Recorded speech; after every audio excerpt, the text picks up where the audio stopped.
Capítulo 15 de la primera carta del apóstol Pablo a los Corintios. Esta es la segunda parte, les decía, la segunda parte de este estudio, la resurrección de los muertos. Y en el estudio anterior estuvimos analizando hasta el versículo 9. Así es de que si les pido por favor que me acompañen en sus Biblias ahí en este capítulo, vamos a leer para tomar contexto desde el versículo 1. Además os declaro, hermanos, el evangelio que os he predicado, el cual también recibisteis, en el cual también perseveráis. Por el cual, asimismo, si retenéis la palabra que os he predicado, sois salvos, si no creísteis en vano. De todo esto lo analizamos a profundidad de cada palabra, cada expresión que el apóstol Pablo está utilizando aquí. Tiene una gran profundidad y una gran responsabilidad de todos nosotros a efecto de que este evangelio, de que esta promesa y este principio impresionante acerca de la resurrección de los muertos, pues no sea en vano, porque entonces toda nuestra fe finalmente viene a ser en vano. Dice el verso 3, porque primeramente os he enseñado lo que asimismo recibí, que Cristo murió por nuestros pecados conforme a las Escrituras. Dice verso 4, ¿y por qué dice conforme a las escrituras? Recuerden, porque es obvio que para que tú entiendas y comprendas y puedas compartir el Evangelio, también lo analizamos, es necesario que conozca las escrituras de las que estaba hablando el apóstol Pablo. ¿Y cuáles sean esas escrituras? Todo el Antiguo Testamento. Lo tienes que conocer para poder transmitir el Evangelio. Porque de otra manera, cuando tú lo que vas a transmitir quizás sea muy elemental, no significa que por no conocer todo el Antiguo Testamento no puedas compartir la experiencia que tú hayas tenido. Pero eso es algo distinto. Pablo está hablando de él mismo. Por eso dice de este evangelio, dice el que os he predicado. Se está poniendo de ejemplo él mismo. Yo les he predicado, pero ¿qué les he predicado? Que Cristo murió conforme a las escrituras. O sea, eh, y murió por tus pecados y mis pecados conforme a las escrituras. Entonces, si lo esencial del mensaje que tú puedes compartir a alguien es que Cristo murió por sus pecados, tienes que completarlo. ¿Cómo? Conforme a las escrituras. Y entonces te van a preguntar, ¿cómo? Ah, bueno, vamos a Génesis, vamos a Éxodo, vamos a Levítico, vamos a Números, vamos a Deuteronomio, vamos a los profetas. O sea, es una labor completa, contextual, y no solamente ese dicho, porque ese dicho, pues no le dices nada a la persona. Eh, es incompleto. Por eso, a eso me refiero. Tú puedes compartir tu experiencia personal acerca de lo que ya comprendiste, lo que ya pudiste entender, ¿sí? Y eso lo puedes compartir y eso no significa que no lo puedes hacer, por supuesto que sí. Pero Pablo está hablando de algo, de un llamado, aquella persona que recibe un llamado precisamente para compartir el Evangelio, pero en este contexto, en el contexto del que él te está diciendo, es decir, ¿cómo tienes que compartirlo? Bueno, con pleno conocimiento de las escrituras. ¿Por qué? Porque tienes que tener el entendimiento y la comprensión para así transmitirla de que Cristo murió por los pecados del mundo conforme a las escrituras. ¿Y cuáles escrituras? Bueno, pues vete a Génesis, vete al sacrificio de Isaac, etcétera. Todo lo que hemos analizado y todo lo que en un momento dado tú puedes ver en el llamado Antiguo Testamento, en el Tanaj, pues bueno, algunos dicen la Biblia hebrea. Bueno, exactamente lo que tú tienes que conocer para que puedas compartir y, y en su caso compartir el Evangelio, pero en un sentido completo, completo. Normalmente lo que hemos entendido por compartir el Evangelio y siempre lo hicimos, pues bueno, fue compartir nuestra experiencia personal. Es decir, cuando el Señor hizo algo maravilloso en ti y que es sobrenatural, porque por supuesto algo sucedió en tu vida que comenzó a cambiar, comenzaste a tomar decisiones para cambiar cosas en tu vida, eso es lo que compartes, porque lo entendiste de una forma. Y eso es lo que compartes. Y eso es formidable, porque eso es testimonio. Estás dando testimonio de la obra del Espíritu de Dios en tu vida. Y qué mejor compartir lo que tú mismo has vivido. Eso es formidable. Eso es un aspecto. Pero eso no podría decirse que es realmente hablar de lo que está hablando Pablo. Cuando dice en el versículo 1, dice, os declaro, hermanos, el evangelio que os he predicado. Pablo está hablando de un aspecto totalmente distinto aquí. No está hablando de su experiencia personal. Ya entendimos, ¿verdad? Ya estamos entendiendo de lo que estamos hablando. Entender esta diferencia, ¿sí?, de compartir nuestra experiencia personal, lo cual es formidable y que a muchos, te aseguro, que les va a llamar la atención y van a querer conocer de tu fe, es precisamente eso, tu compartir tu experiencia. Pero eso es un aspecto. Y otro muy distinto es compartir el Evangelio. Esto entendido de una forma madura, de una forma seria, sin menospreciar a nadie, por supuesto, sino siendo responsables con lo que hacemos y con lo que podemos y debemos manifestar. Debemos entender una cosa en un sentido y en otro. Compartir el Evangelio, entonces, y pensar que estás compartiendo el Evangelio cuando compartes tu experiencia personal no es lo mismo. Eso no es. Por eso es fundamental que vayamos poco a poco. No tenemos prisa. Vamos poco a poco entendiendo las palabras claves que está utilizando el apóstol Pablo, porque recordemos que él en su predicación no era él mismo que estaba hablando por sí mismo, y hoy lo vamos a analizar. Hoy lo vamos a ver, porque vamos a ver que es por el Espíritu de Dios que él estaba hablando. Imagínate a Dios, imagínate a Yeshua hablando a través de la boca de Pablo. Impresionante. Entonces lo que te está diciendo son palabras, son expresiones muy, muy profundas. No son como que se le ocurrió en ese momento en una disertación o que se puso a estudiar de ninguna manera. El Espíritu de Dios estaba sobre Pablo cada vez que hablaba y escribía. Dice, porque primeramente os he enseñado lo que así mismo recibí, que Cristo murió por nuestros pecados conforme a las Escrituras, y que fue sepultado y que resucitó al tercer día conforme a las Escrituras también, y que padeció, y que apareció a Kefas y después a los 12. Después apareció a más de 500 hermanos a la vez, de los cuales muchos viven aún y otros ya duermen. Después apareció a Jacobo, después a todos los apóstoles. Y al último de todos, como a un abortivo, me apareció a mí. Bueno, aquí vimos cómo es que en un momento dado nos podemos identificar con esta expresión de Pablo, porque analizamos también esa expresión, la palabra abortivo. Pero Pablo no murió, Pablo realmente volvió a nacer. Y por ese propósito está utilizando esta palabra. También lo analizamos.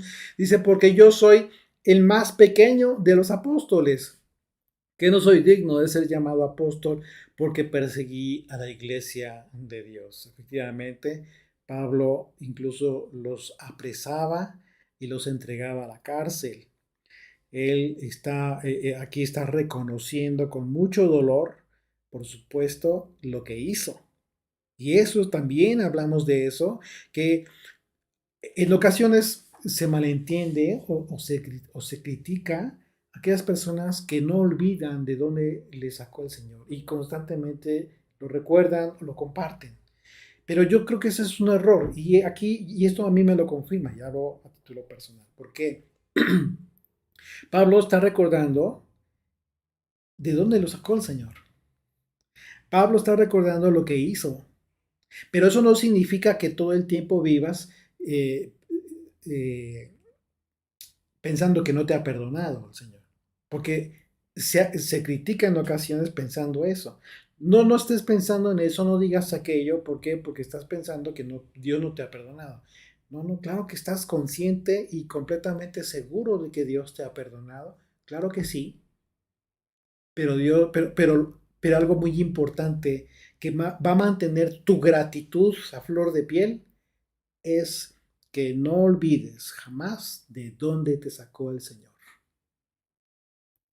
Eso va a permitir que mantengas los pies en la tierra. Te va a mantener humilde, sensible. Te va a mantener muy consciente de que lo que eres no lo eres por ti, sino por Él.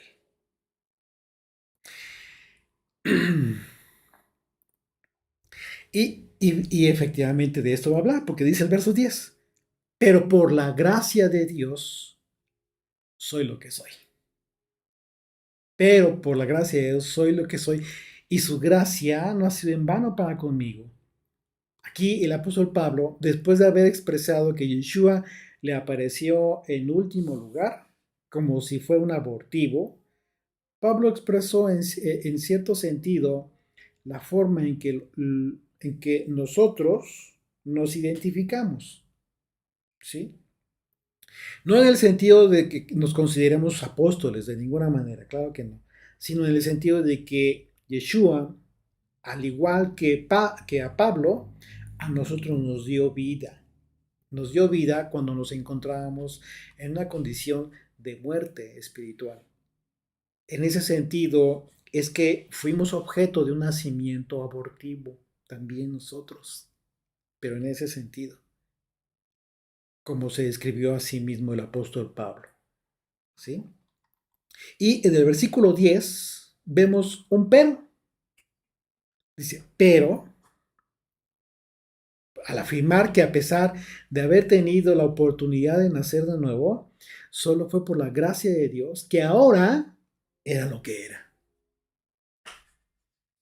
Un apóstol, sí, un enviado de Yeshua, pero dándole en todo momento el reconocimiento a la obra que estaba haciendo en su ministerio, no a sus propias capacidades, sino a la gracia de Dios.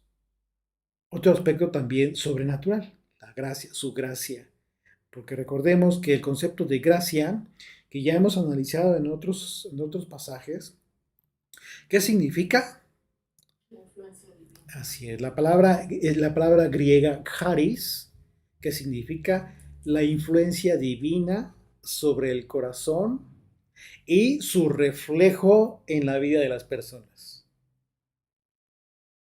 ¿Qué es la gracia? ¿Qué es la gracia que has recibido de Dios? Es la influencia divina, la influencia de Dios que tú has recibido en tu corazón y que en consecuencia se ha reflejado en tu vida. Eso es justamente la gracia y ese es el efecto de este gran regalo. Así es de que al afirmar que la gracia que recibió de Dios no ha sido en vano, fíjate bien qué interesante para con él, que no ha sido en vano para con él esta gracia, lo que nos dice el apóstol Pablo es que aquella influencia divina que el Espíritu de Dios ejerció en el corazón del apóstol Pablo, efectivamente, se reflejó en su corazón, cambiándolo de un corazón de piedra a un corazón de carne.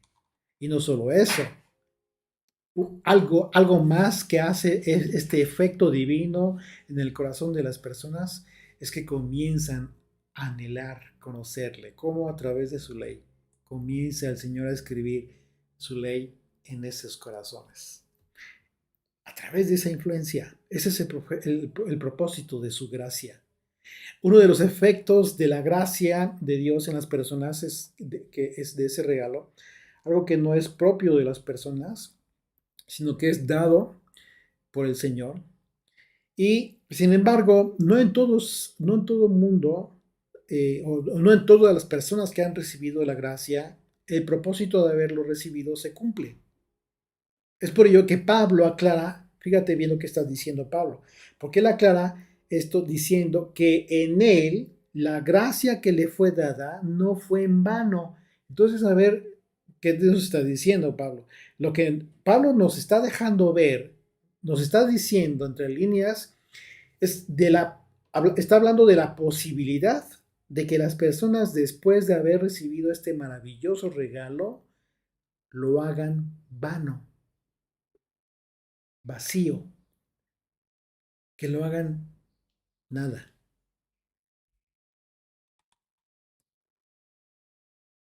Pablo mismo lo está diciendo.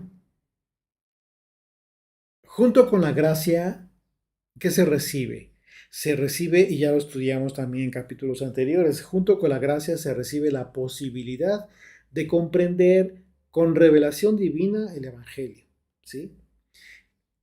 Así es de que la pregunta que nos podríamos hacer es, ¿de qué manera alguien podría hacer vano el regalo de la gracia de Dios? ¿De qué manera? Bueno, hay muchas maneras, pero, por ejemplo, si hablamos de la apostasía, una característica que solo se da previo al conocimiento de la palabra de Dios y su propósito divino, y que después de hacer esto, de saber este propósito, la persona se aleja de Dios. Estamos hablando de la apostasía y, y de todo lo que implica el temor a Dios. Es decir,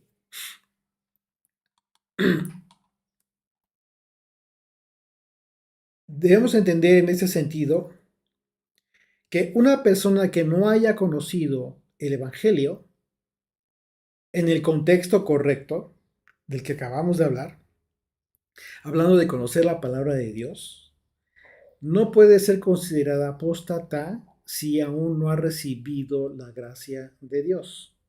Dios es justo y Dios no va a poder considerar apóstata a aquella persona que no ha recibido el Evangelio, que no ha entendido.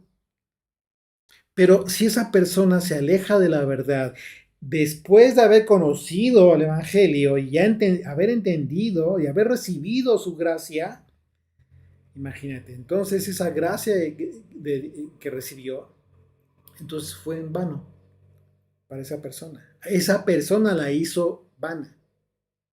Y a continuación Pablo explica por qué el regalo que recibió de Dios no fue en vano en su caso. Pero él lo explica de esta manera. Dice ahí mismo en el verso 10, antes he trabajado más que todos ellos. ¿Hablando de quién? Hablando de todos los demás apóstoles. Dice, pero no yo, sino la gracia de Dios conmigo. ¿Qué te está diciendo aquí? Y Pablo no está haciendo uso de una falsa modestia. Pablo está hablando con toda sinceridad y de forma muy práctica. Él está consciente de que todo lo que él está haciendo en el ministerio realmente lo está haciendo Dios.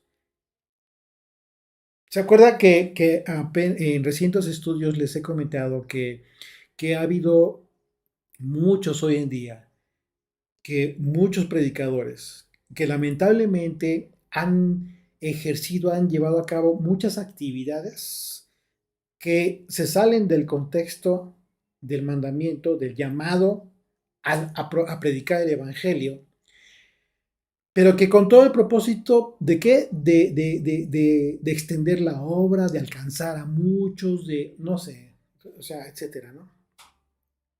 Lo cual, en primera instancia, cuando tú escuchas todo eso, pues tú puedes ver, tú puedes advertir que hay una buena intención en todo aquello que se hace.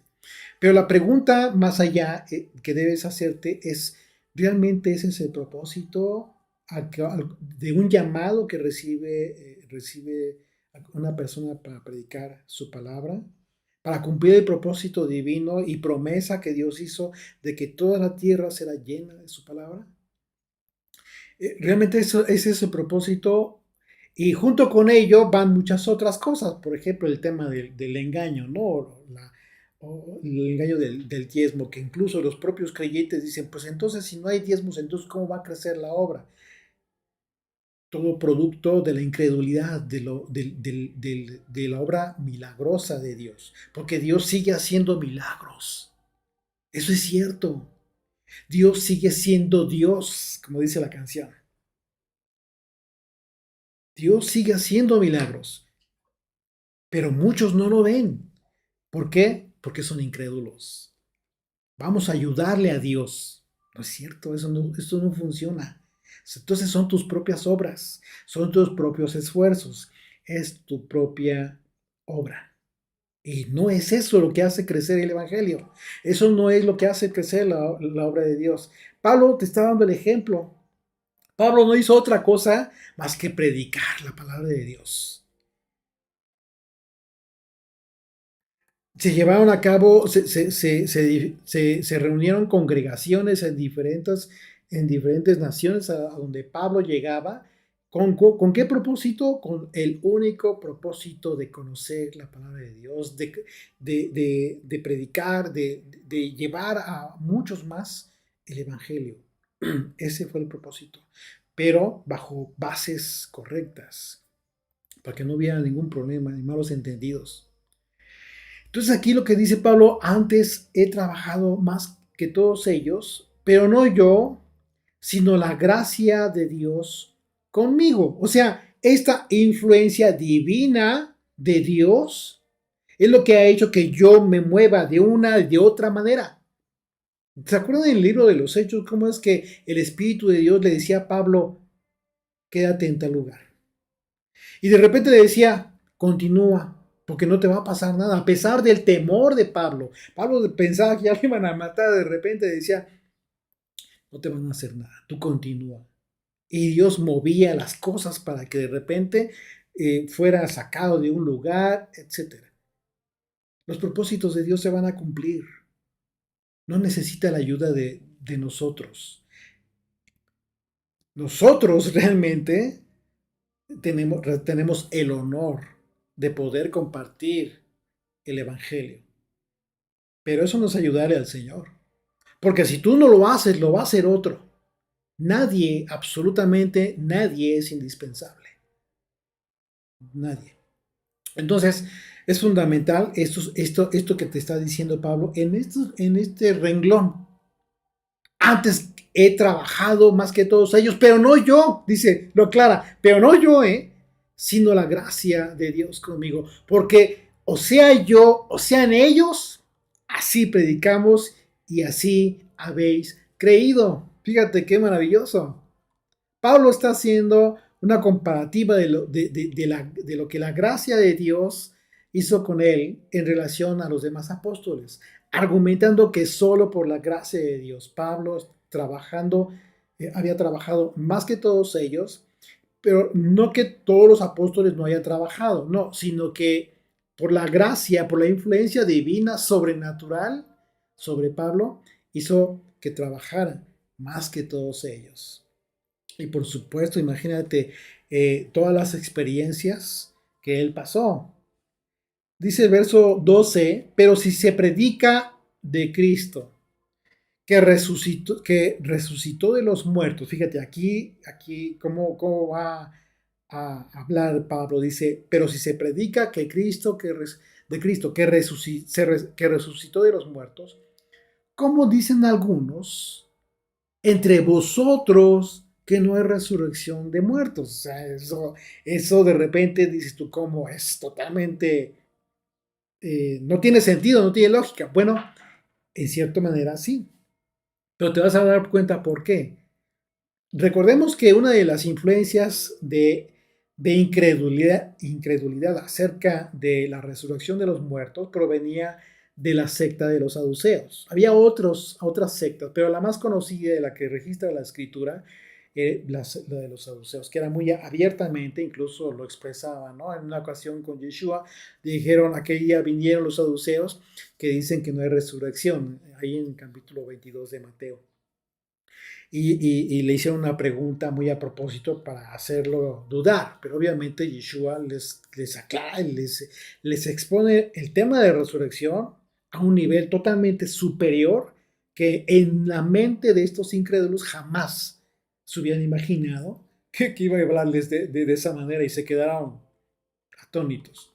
Muchos escépticos dicen que creer en un Cristo resucitado no es más que un acto ciego de fe, con poca o ninguna base de la verdad. Sin embargo, al ser confrontados ellos con los hechos, con aquellos, eh, incluso algunos que son intelectualmente honestos, porque muchos son incrédulos, pero son muy honestos también. A esos, cuando los confrontan, ¿sí? A la luz de los hechos, ellos mismos se han visto forzados a admitir que la resurrección de Jesucristo es en realidad un evento histórico basado en pruebas irrefutables. Así de que en el caso de los corintios específicamente es interesante que Pablo haya hablado de esto porque no le está hablando a los gentiles, está hablándole a una congregación de creyentes. Entonces, este aspecto que resulta ser uno de los pilares de tu fe y de mi fe, la resurrección de los muertos, dice, ¿cómo es posible que algunos no crean en la resurrección? Entonces, el cuestionamiento acerca de que algunos negaban la resurrección, en realidad no es que negaran la resurrección de Yeshua, sino que, porque ahí estaban, eran creyentes, sino que negaban la resurrección de los creyentes, de todos. Es por ello que Pablo habla en este sentido para demostrar que la resurrección de Yeshua en sí mismo es el principio de la resurrección. Es un principio básico de la resurrección. Lo delicado de este asunto es que quien llega a negar el principio de la resurrección, así mismo niega indirectamente la resurrección de Yeshua. O sea, si tú llegas a pensar en un momento dado, llegas a dudar de que va a haber resurrección de los muertos, que vas a resucitar, y directamente estás negando que Yeshua resucitó en automático. ¿Por qué? Porque él lo anunció, él lo dijo. Dice el verso 13, porque si no hay resurrección de muertos, tampoco Cristo resucitó. Aquí Pablo te lo está diciendo en automático. Si tú dices que no vas a resucitar, si tú llegas a dudar de ese tema, estás diciendo en automático que Yeshua no resucitó. Qué delicado.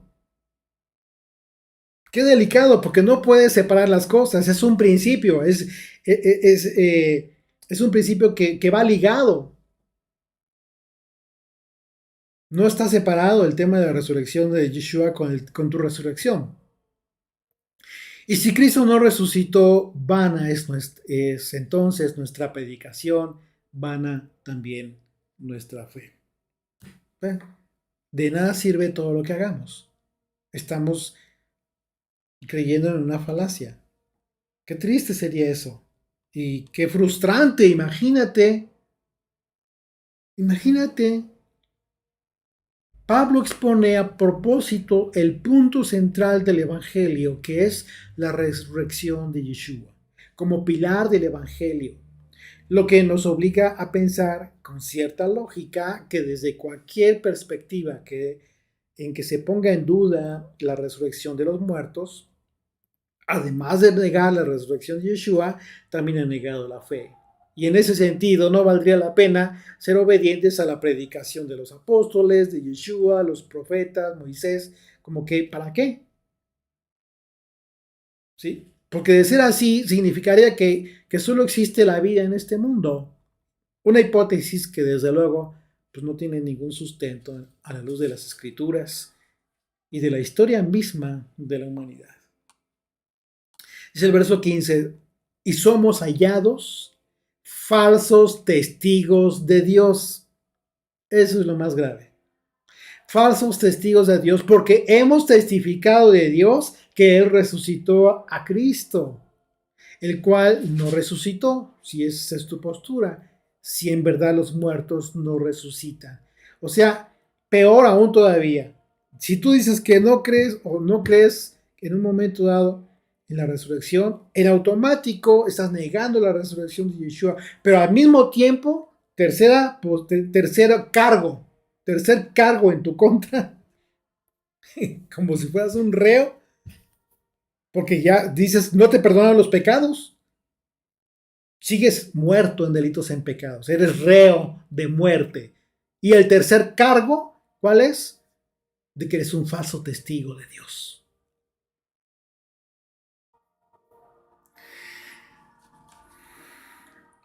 Y ya me imagino yo en un tribunal.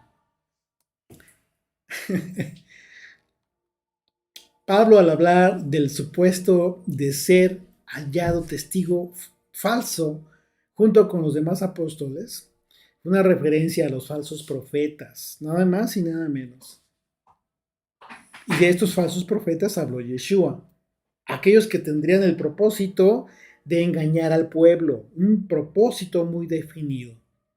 Sin embargo, era claro que los corintios habían sido engañados, por supuesto, ya desde entonces por los falsos profetas de los que habló, de los que advirtió Yeshua, que los engañarían y nada menos que en uno de los aspectos más importantes de nuestra fe y esperanza, la resurrección de los muertos. ¿Qué fue lo que sucedió en la cruz? ¿Quién fue vencido? La muerte. Fue vencido la muerte. Fue vencido aquel que en un momento dado probó, fue enviado para probar a Yeshua antes de que iniciara su ministerio por Satanás. En 3 ocasiones fue probado y en 3 ocasiones Yeshua fue aprobado, ¿sí? Y él fue vencido en la cruz nuevamente. Así es de que, ¿quién crees tú que en un momento dado eh, eh, está llevando a cabo aquella obra desde entonces, después de la cruz, inmediatamente después de la cruz? Está llevando a cabo aquella obra de engaño, de la que advirtió Yeshua antes de padecer, antes de ir a la cruz. Pues Satanás. Por eso hablo de un propósito muy definido, que está obrando en los espíritus de aquellos que, ya sea que sean hipócritas, ya sea que son falsos hermanos, ya sea que son los lobos vestidos de ovejas, en fin, de muchos disfraces que te puedas imaginar, pero son estos falsos profetas, son los falsos testigos de Dios. Y de esto te está advirtiendo Pablo. En realidad, la profecía de Yeshua acerca de estos engañadores se cumplió inmediatamente después de que ascendió al Padre. Y recordemos que la señal contradicha, otro aspecto también importantísimo, ¿sí? que es lo primero, la primera señal de esto que está anunciando Yeshua, fue la señal contradicha. ¿Te acuerdas de Simeón? Lucas capítulo 2, aquel ancianito que cargó a Yeshua y le dio gracias a Dios. ¿Por qué? Porque le permitió ver la liberación, la salvación de Israel. Cuando llevaron a Yeshua al templo a presentarlo. Y le dijo a María que sería causa de la señal contradicha. ¿Cuál sería esa señal contradicha? ¿Cuál sería esa señal de la que habló Simeón? Justo la resurrección de Yeshua. ¿Por qué sería contradicha? Bueno, recordemos que Yeshua primeramente habló de la generación incrédula, ¿sí? Y él habló de que a esa generación incrédula le sería dada la señal de Jonás. Tal cual sucedió, tres días, 3 noches en el corazón del pez, a Jonás, así Yeshua 3 días, 3 noches en el corazón de la tierra. Y volvió a la vida, resucitó. Y esta señal que le fue dado a los incrédulos sería contradicha. ¿Cómo sería contradicha? Pues precisamente por los líderes judíos de aquel entonces que sobornaron sobornaron a aquellos guardias para que divulgaran que el cuerpo de Yeshua había sido robado por los apóstoles, con todo el propósito de eliminar la verdad de la resurrección de Jesucristo. Una, una, eh, una verdad contradicha, una señal contradicha, que en un momento dado, pues aquella generación estaba incrédula, estaba haciendo su labor de pretender engañar al pueblo, y esto, pues, por supuesto, a la luz de las escrituras, que representó también, pues una blasfemia. Nada más y nada menos, porque se estaba eh, pretendiendo poner como un engañador al Espíritu de Dios, a Dios mismo, que fue quien resucitó a Yeshua, al querer sembrar la incredulidad respecto a la resurrección del Hijo. Dice el verso 16, porque si los muertos no resucitan, tampoco Cristo resucitó. Pablo está ligando la resurrección de Yeshua con la resurrección de los muertos. No, no está en ningún momento dado, dice, no es posible una concepción por separado. Ah, la resurrección de Yeshua, sí, yo creo en eso. Sí, pero la resurrección de los muertos es otro tema. No, de ninguna manera eso no existe. Eso no existe. Está ligado, todo el discurso del apóstol Pablo lo está ligando. Dice, y si Cristo no resucitó, vuestra fe es vana, aún estáis muertos en vuestros pecados. O sea, no piensas que ya estás libre, que ya tienes una nueva vida, pues fue obra de tu mente. Entonces, qué terrible y qué duro, porque Pablo les dijo, están muertos, siguen muertos entonces. Si Yeshua no resucitó, significa que todo acerca de nuestro nuevo nacimiento por el Espíritu de Dios, todo lo que implica nuestra fe, pues es una ilusión entonces. Porque todo ello depende absolutamente de la certidumbre, de la resurrección de Yeshua como punto central de nuestra fe. Así es de que negar la resurrección de los muertos automáticamente es negar la resurrección de Yeshua. Y en consecuencia estaríamos dando por hecho que permanecemos muertos en nuestros pecados. Porque la expiación por la muerte y resurrección de Yeshua es precisamente con ese propósito, de darnos vida, aunque sea como abortivos, pero darnos vida con una gratitud inmensa que ha cambiado nuestras vidas y podemos dar testimonio de ello. Verso 18, entonces también los que durmieron en Cristo perecieron.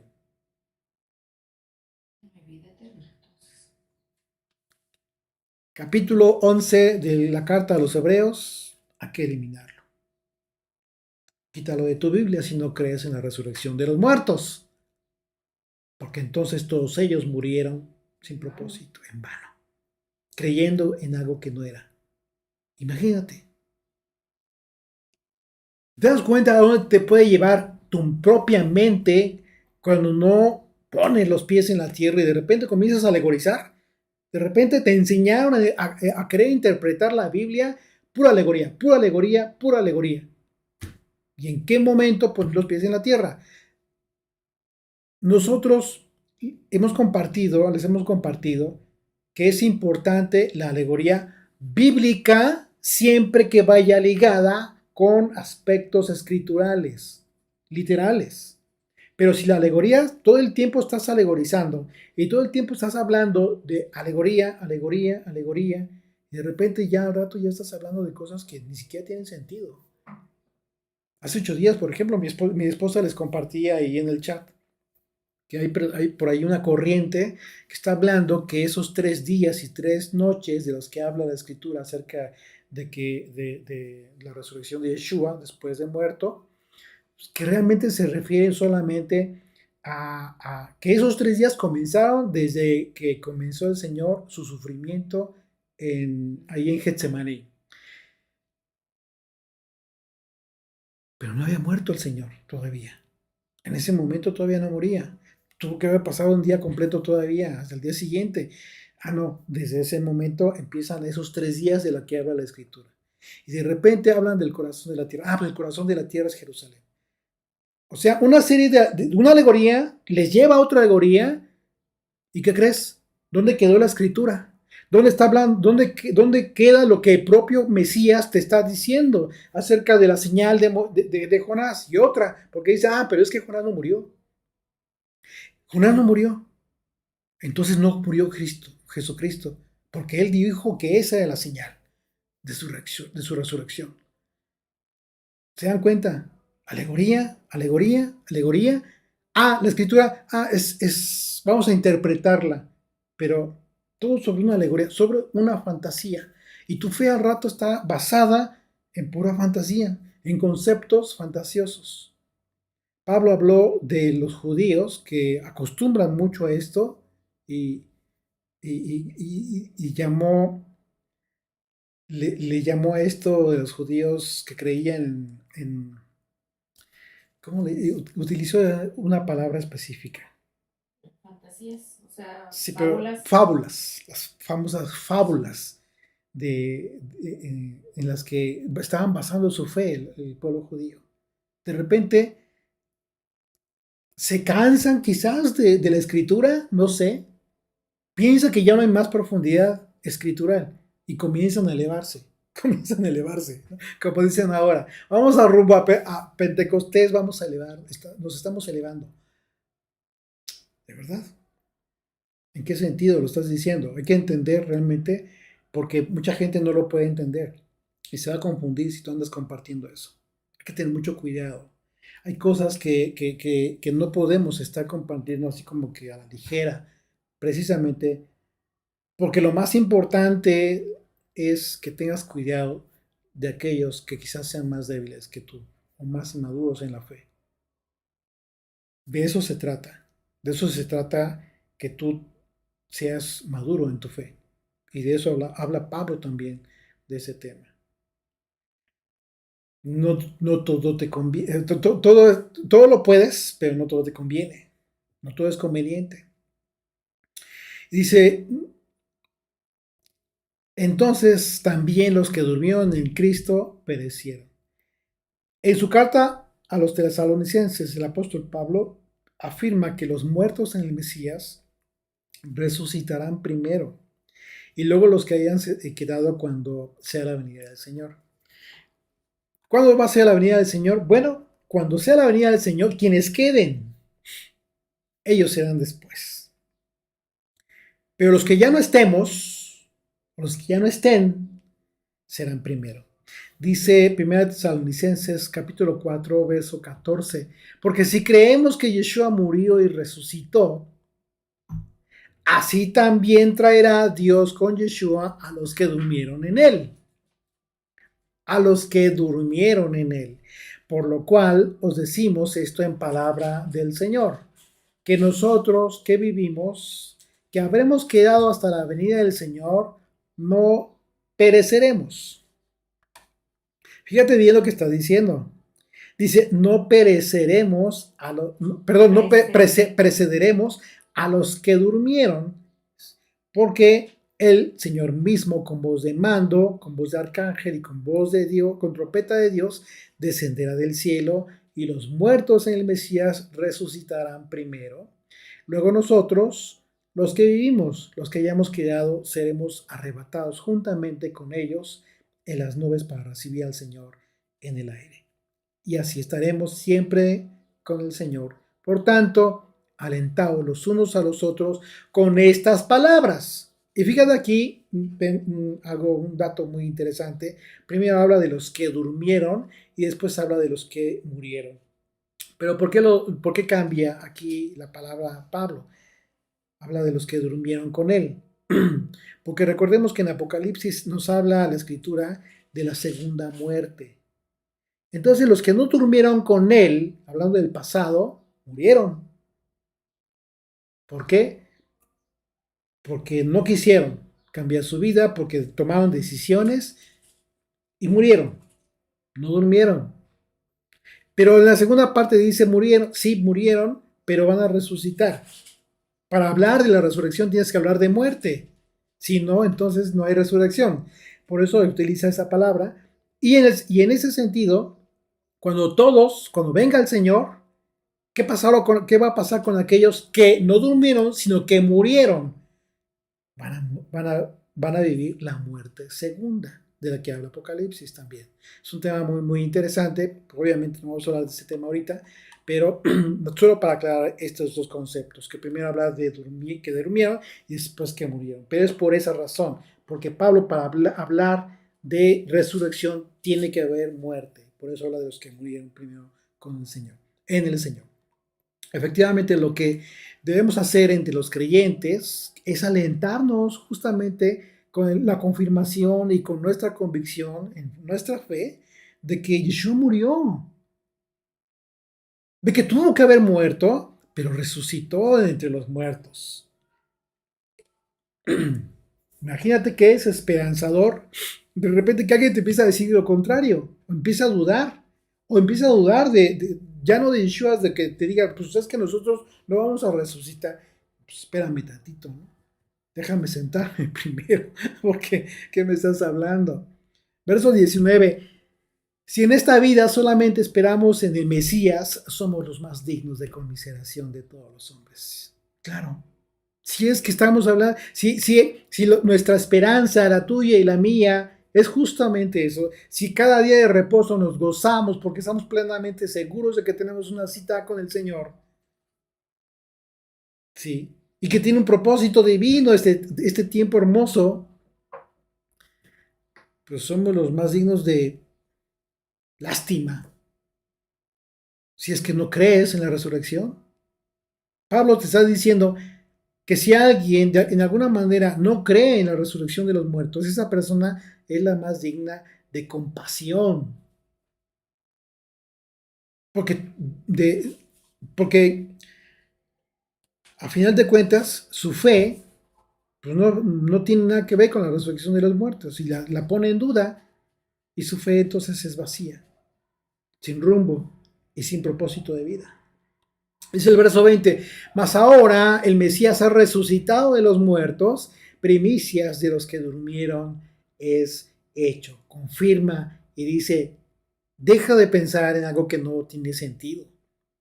Cristo ha resucitado de los muertos, primicias de los que durmieron es hecho. La tumba está vacía. Este pasaje ha sido de base para muchos que consideran que Yeshua, hacer primicias de los que durmieron, por otro lado, pues automáticamente lo relacionan con la fiesta de las primicias. Es un tema que recién estudiamos, analizamos una vez más en la fiesta de las primicias. Y esta fiesta que se describe en el capítulo 23 del libro de Levítico, al hablar de la gavilla, que era presentada en el templo como primicias del fruto.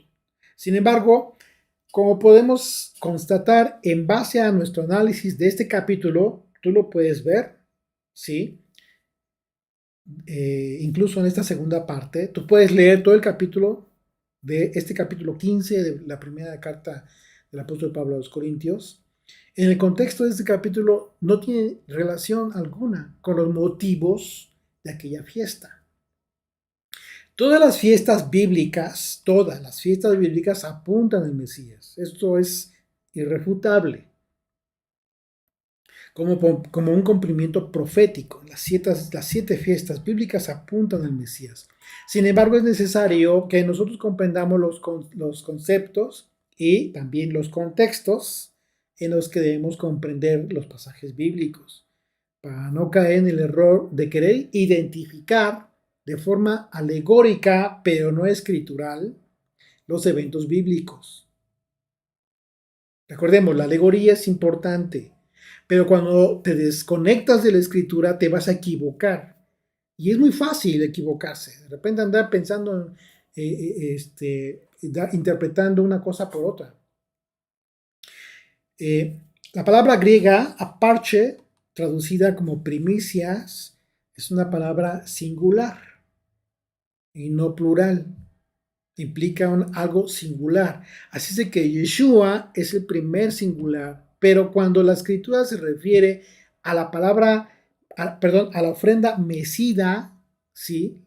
La ofrenda que mecía el sacerdote en el tabernáculo, en el templo, es una palabra plural. Esto visto desde un punto de vista contextual en referencia a la fiesta de las primicias.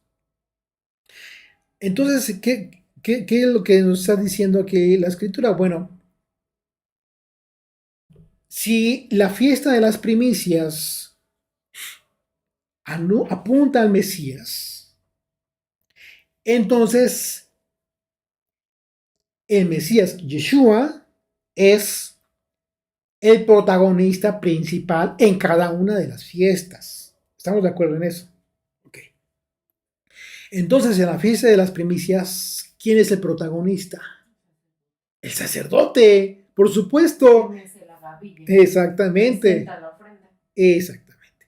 Exactamente. ¿Quién te presenta delante de Dios? ¿Quién te justifica delante de Dios? Yeshua, Jesucristo. Entonces tú tienes que escoger para que tú entiendas, más que escoger, tienes que decidir. ¿Qué te cuadra más? Yeshua es el sacerdote, como hoy en día es el sumo sacerdote, algo que no podemos negar de acuerdo a la carta de los hebreos, o Yeshua es la ofrenda mecida. En cada evento profético que estamos analizando del Antiguo Testamento, siempre hay aspectos que tú puedes ver claramente hoy en día cumplidos. Hoy en día. Está el sacerdote delante del Eterno, delante del Padre Celestial, ofreciendo la gavilla. Estamos hablando de tres: el Padre, el sacerdote y la ofrenda mecida, la gavilla. Hoy en el tabernáculo celestial está Yeshua como el sumo sacerdote, delante del Padre, haciendo el trabajo sacerdotal, y en su caso, Él es quien nos presenta, Él es quien nos justifica delante del Eterno. Esa es la razón por la cual nosotros les compartimos, ¿sí? Digo, sería muy padre, ¿no? Pensar también, por supuesto, que Yeshua, las primicias de la resurrección, pues las primicias de la fiesta. Ok, sí, el asunto es que no, incluso hay quienes de repente se ponen a pensar, con quien hemos platicado acerca del tema de la resurrección. ¿Por qué? Porque a la hora de hacer sus cuentas, pues no les cuadra. Por eso andan diciendo que desde su sufrimiento. Sí, y con todo el propósito de que les cuadre un día antes, pues entonces recorren el día de los 3 días de su muerte y resurrección. Dicen, pues a partir de que empezó a sufrir. Fíjate a qué grado tan delicado y terrible están haciendo estos falsos profetas de los que anunció Yeshua. Están llegando al grado de alterar completamente el contexto, el sentido de la lógica incluso de las personas.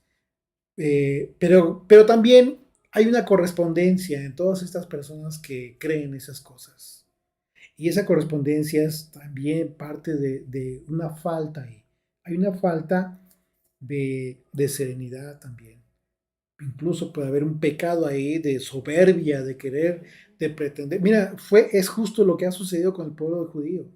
Ellos, con todo el propósito de querer, según escudriñar, y en su mente, al rato están, ya de repente comenzaron a desarrollar hace siglos la cábala, se volvió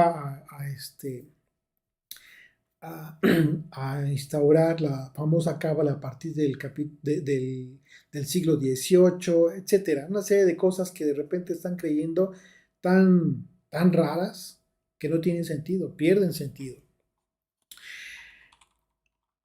Dice Juan capítulo 12, verso 20, había ciertos griegos entre los que habían subido a adorar en la fiesta. Estos pues se acercaron a Felipe, que era de Bethsaida, que de Galilea, y le rogaron diciendo, Señor, quisiéramos ver a Yeshua.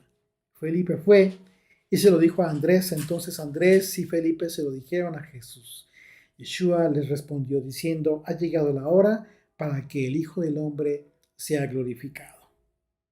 De cierto os digo que si el grano de trigo no cae en la tierra y muere, queda solo, pero si muere, lleva mucho fruto. Así es que bueno, si ustedes gustan, si no han oído o escuchado, leído por ahí el tema de la fiesta de las primicias y la cuenta del Homer, lo tenemos publicado en YouTube, en SoundCloud y también en la transcripción del estudio de estudiantes de la Biblia. Así es de que por ahí les compartimos, por si gustan por ahí darle una leída o escucharlo. Y en este sentido, el enfoque correcto entonces de las primicias acerca de la resurrección de Yeshua, pues tiene que ver con lo que el apóstol Pablo refirió también en su carta a los romanos acerca de que Yeshua ha sido el primero entre muchos hermanos para ser hechos conforme a su imagen. Dice Romanos 8, verso 28. Y sabemos que a los que aman a Dios, todas las cosas les ayudan a bien. Esto es, a los que conforme a su propósito son llamados. Porque a los que antes conoció, también los predestinó para que fuesen hechos conforme a la imagen de su Hijo, para que Él sea el primogénito entre muchos hermanos. ¿Ya se dieron cuenta? Este es el contexto de la resurrección de Yeshua.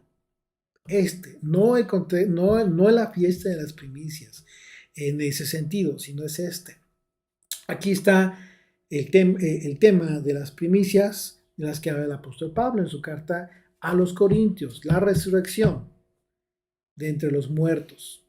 Y si lo analizamos con detenimiento, podemos confirmar que en todo este capítulo en ningún momento Pablo refiere en el contexto de la resurrección de Yeshua sea el cumplimiento de la fiesta bíblica de las primicias. De alguna manera, tú podrías ver que Pablo se está refiriendo a la fiesta de las primicias, pero no es así.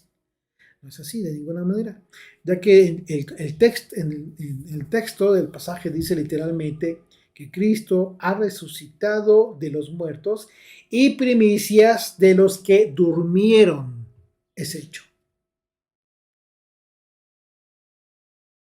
¿Por qué dice primicias de los que durmieron y no dice primicias de los que resucitaron? Por lo que comentamos hace un momento. Pablo habla primeramente de los que durmieron y después de los que murieron. Por esa razón dice de los que durmieron. ¿Por qué? Porque están en la fe. Y dice de los que durmieron en él. Y es que Él resucitó para siempre. Así es. En la vida eterna. Así es. Por ejemplo, en el caso de Lázaro, resucitó pero volvió a morir. Claro. Está dormido. Él duerme, exactamente. Él no murió, sino que duerme. Y muchos incrédulos, ¿qué pasó? Ellos murieron. Murieron en sus delitos y pecados. De tal suerte que cuando seamos presentados todos delante del Señor, cuando regrese, ¿qué va a suceder? Estos que no creyeron, que tomaron su decisión en vida, sean apartados, ¿sí?, al fuego eterno. Y tendrán la muerte segunda. De manera que el contexto profético de la fiesta de las primicias, el escenario se compone por la ofrenda mecida, como les decía, ¿sí?, que es la gavilla, el cual contiene muchos granos, que es donde estamos representados todos los creyentes, y el sacerdote, que es quien mece la gavilla, y es nada menos que Yeshua. que de acuerdo al autor de la carta a los Hebreos, hoy Yeshua es el sumo sacerdote en el tabernáculo celestial y quien nos presenta ante el Padre como una ofrenda mecida. Así es de que el sacerdote que mecía la gavilla era la sombra profética de Yeshua en el tabernáculo celestial. Y la gavilla estaba representando al mucho fruto que somos nosotros, que por su muerte y resurrección estamos siendo presentados en calidad de restaurados ante el Padre. Dice el verso 21. Porque por cuanto a la muerte entró por un hombre, también por un hombre la resurrección de los muertos. Y aquí está hablando, fíjate hasta dónde se va el apóstol Pablo para hablar del contexto de la muerte y resurrección de Yeshua. Dice, así de que en este momento Pablo expone la resurrección de Yeshua y su objetivo divino como el inicio del restablecimiento de todas las cosas, ya que al hacer referencia a Adán como el hombre por quien entró el pecado, la muerte, en referencia al pecado original, por la desobediencia al mandamiento de Dios, la resurrección de Yeshua es el inicio de la restauración de la condición del hombre. Que por ello, es por ello precisamente que todas las cosas, ¿sí? ¿Sí? En un momento dado, la restauración de todas las cosas, por ello, en un momento dado, Yeshua es las primicias, ¿sí? De la resurrección, en el contexto de la restauración de todas las cosas. Pero si bien es cierto que el tiempo de la restauración de todas las cosas como tal aún no es, porque ese tiempo es cuando venga el Señor, lo cierto es que ha comenzado ya. Ya ha comenzado la obra de la restauración de todas las cosas, porque se ha dado el inicio de la restauración que nos lleva a un tiempo en que la muerte no será más. Y esa es nuestra esperanza. Amén. Bendito seas, Señor, por este estudio, porque nos has traído esta revelación, Padre eterno, de volver a ti, Padre eterno, de estar seguros de que tú resucitaste, de que tendremos vida eterna, Señor. Solo dormiremos. Nuestras familias, Señor, los que están dormidos también, Padre eterno, algún día resucitarán por el poder de tu palabra. Gracias, mi Dios, por este estudio, por este Shabbat tan hermoso que estamos teniendo, tan delicioso, Señor. Gracias por tus mandamientos, Padre, porque nos traen gozo, paz, un remanso, Señor, de aguas vivas. Te alabamos en el nombre y por los méritos de Yeshua. Amén. Amén.